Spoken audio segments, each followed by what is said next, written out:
pas sûr que les antidépresseurs soient la véritable solution.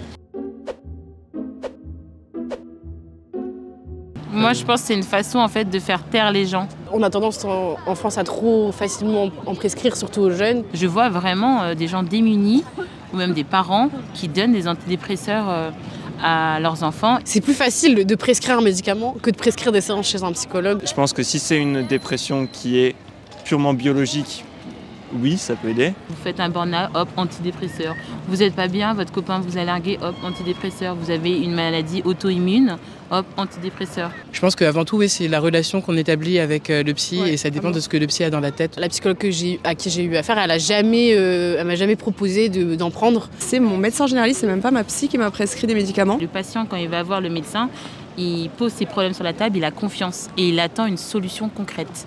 Et là, c'est masquer le problème. Les gens que je connais à qui on a prescrit des antidépresseurs, souvent c'était les médecins généralistes. Si on a accès à une solution non médicamenteuse, comme j'avais dit, du genre aller voir un psy, c'est quelque chose à essayer, quoi. Je sais pas si on se soigne plus ou si on a plus de problèmes. Mais oui, ça a forcément des effets secondaires et il y a un effet dépendance, etc. qui sont à prendre en compte. Ouais.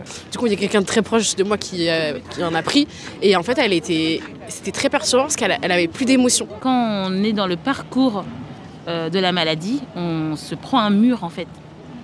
Et je trouve qu'en France, on n'est pas du tout bien pris en charge. Je sais que par exemple au collège, lycée, personne ne parle de ça. T'en parles pas trop entre mecs de ce genre de problème. Dans l'imaginaire, je pense que c'est pas forcément une image très positive. Donc c'est plus mal vu parce que ça fait le mec faible. Je pense pas, enfin moi j'ai jamais eu... Après peut-être ça dépend des cercles dans lesquels on évolue. Et surtout c'est un peu ce truc-là de tu peux aller voir un psy sans être Mais oui. 6 pieds sous terre en fait. Évidemment il y a toujours une stigmatisation, mais beaucoup moins qu'avant. Avant, si on allait voir un psy, on était fous. On avait honte, on voulait pas trop dire aux parents, on veut pas trop dire à ses amis pour inquiéter. On entend suffisamment parler et peut-être même des fois trop. En fait j'ai l'impression que c'est un peu une hypocrisie parfois de dire oui c'est ok, il faut qu'on parle de santé mentale mais à petite dose quoi. Je pense que ça se démocratise pour les filles maintenant. Genre c'est normal entre copines de dire ah ce mois-ci j'ai vu mon psy. Globalement, je pense que ça évolue dans le positif. Les jeunes vont peut-être plus voir le psy maintenant. On n'a pas honte de parler de nos émotions, je pense. Les jeunes d'aujourd'hui, ils assument.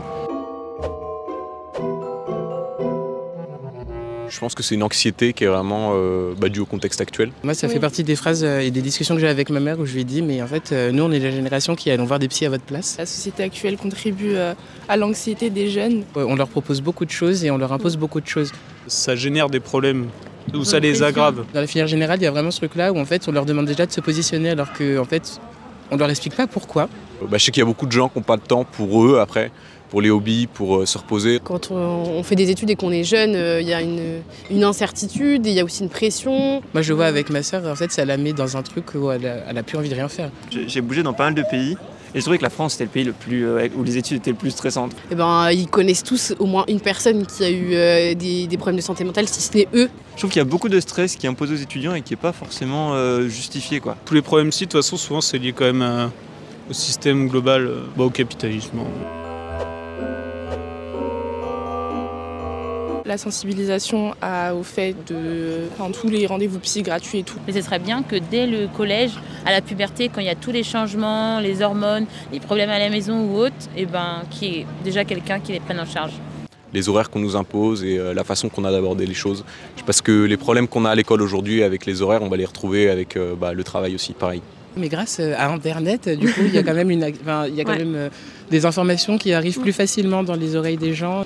Mais est-ce que vraiment on va le prendre au sérieux en tant que jeune et on va se sentir concerné? C'est vrai que j'ai pas mal de copines qui hésitent à aller voir des psys parce que c'est toujours l'image de c'est qu'on va vraiment pas bien, tout ça. Alors que moi pour le coup j'en vois une depuis des années. Ça coûte un peu cher quand même. Moi personnellement, je suis déjà allée voir une psy et c'est quand même un coût. J'y serais pas allée si mes parents m'avaient pas aidée à l'époque parce que j'étais encore étudiante. Après maintenant, aujourd'hui, il y a des CMP et tout où les gens ils peuvent aller se retourner et après en fonction de ça, ils voient s'ils doivent avoir un psy. J'ai parlé à titre personnel moi, mais j'ai pas du tout été sensibilisé à ça. J'ai un petit frère qui a fait de la psy et le CMP c'était pas toujours ça, quoi. Ouais, ça fallait dépend. changer régulièrement pour trouver un bon. Oui, c'est ça, mais c'est comme tout, comme un bon coiffeur. N'ayez pas peur d'avoir peur. Il n'y a pas de honte à pas aller bien et avoir des doutes. N'hésitez pas à parler aux gens si vous pensez que vous pouvez être écouté. Si vraiment tu as un problème, ne pas se renfermer sur soi-même, quoi, parce que c'est vraiment le pire truc que tu puisses faire. C'est pas grave de se sentir vulnérable. Voilà. Et parfois aussi, il faut faire avoir des rendez-vous avec plusieurs thérapeutes, plusieurs psys, pour trouver quelqu'un qui a une méthode qui nous correspond. Se focaliser sur soi, sur ses problèmes à soi. Dire à ses parents, ok, maman, papa, je me sens pas bien, est-ce que je peux aller voir un psy? Chercher ce qu'on peut faire pour améliorer en fait, sa sphère à soi.